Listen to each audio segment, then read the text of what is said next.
Well, welcome in subscribers, welcome in new viewers. How you doing? I'm Ion Prime. Got a good list of stories to talk about today, including some new suits that you can pick up in a Spider-Man 2 thanks to the new movie coming out this weekend. Also, Marvel Tokon Fighting Souls, and you can take a tour of where Tomb Raider was created in the UK. We'll talk a little bit about that later on in this video.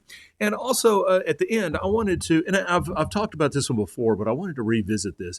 This is my only complete inbox NES game. There's a reason that I have this in my collection like this, and just wanted to talk a little bit about that and why I have this in my collection. So that's coming up at the end of this video.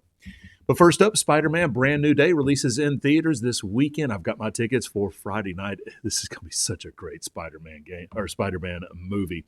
But to go along with the movie's release, you can now get two brand new suits in Marvel and Insomniac's Spider-Man 2. Now, one of those is from Brand New Day, and the other you can get from Marvel Tokon Fighting Souls.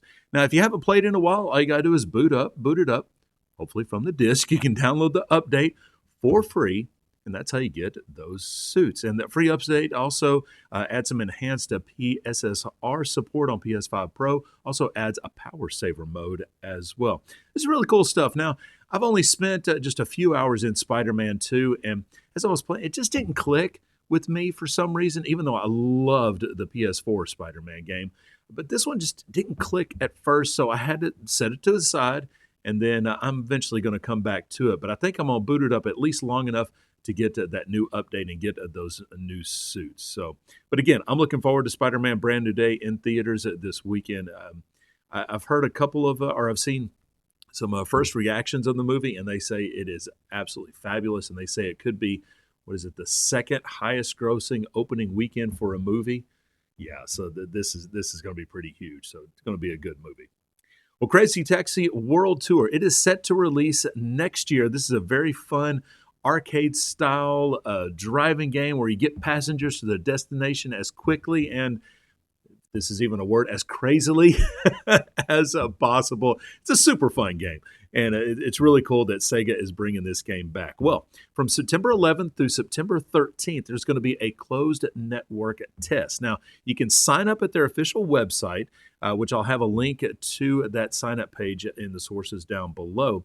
And if you are a selected, because not everyone will get selected, just select players will get to participate in this. But if you are selected, you'll get to play the multiplayer modes, Pickup Race, and Cops and Cabbies. So, yeah, get by there, get signed up, have a good time with Crazy Taxi World Tour. Again, it's coming out next year, so they don't have an exact release date, just that it's next year. But this should be a really, really fun reboot from Sega. Good stuff there. And when was the first time that you ever played the original Tomb Raider? I bought it for my iMac. Now, this was the iMacs in the, late 90s, early 2000s. It had kind of that coned back with the see-through color. You know, they had like blue and red and orange. Yeah, that iMac, that's what I bought Tomb Raider on. I bought this awful PlayStation knockoff controller to use with my iMac to play Tomb Raider.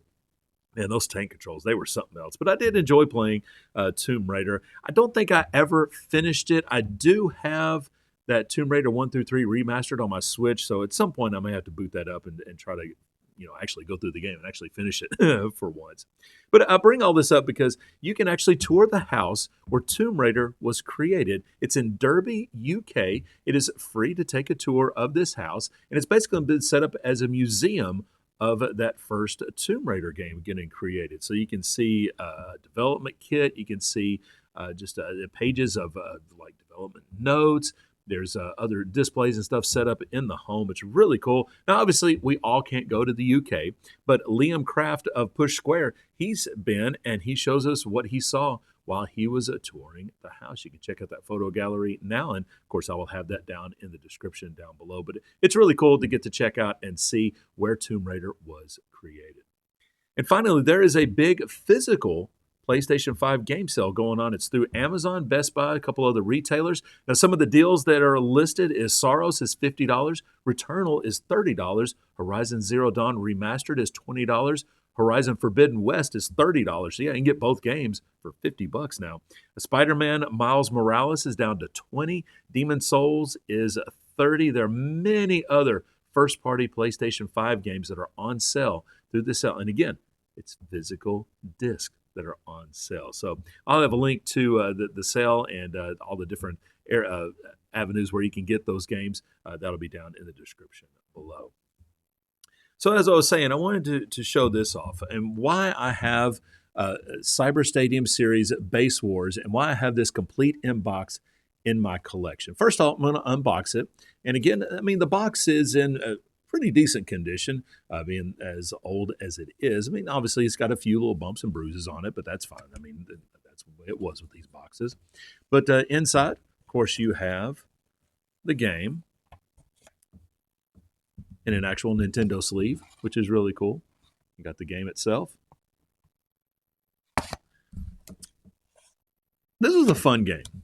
I enjoyed this game. Of course, you got the manual with it as well. I would assume with the name Cyber Stadium a series, I would assume that that there was probably going to be other sports that were included in this series other than baseball. Maybe like a football, maybe like a soccer, maybe something else. Ooh, and this is even fun. You got the little piece of foam. It was in the bottom of the box as well. Gotta love that.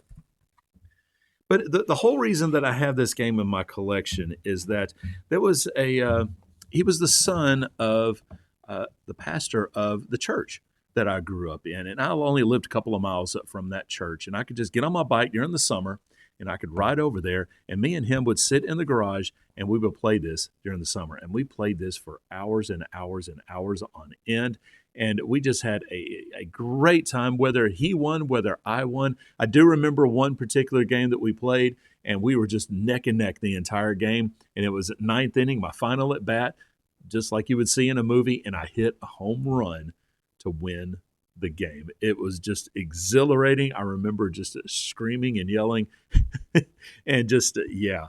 But that's a great memory that I have of having this game. Now, obviously, you can have memories similar to that if you have a digital game. Yes, you can. But it's cool that you can actually pick this up. You have this in your hand, and you're like, wow, I can recall the memory of playing this game, which is really cool. And that's why it's important to still have that physical option available to be able to get a game. Because you can take that game, you can take it over to somebody's house.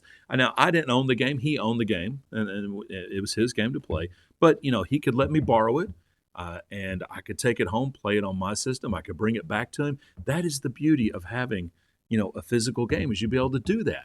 And that can be done in a digital space, but things need to change with digital games and how those are created and how those are sent out.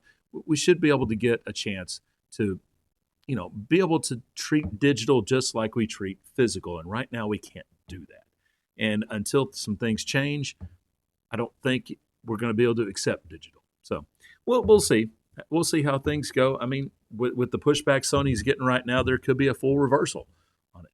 Who knows? I mean, but the fact that we haven't heard anything in over a month, I think that shows that, we're not going to see anything, and we're just going to have to deal with it in whatever way that we deem necessary to deal with it.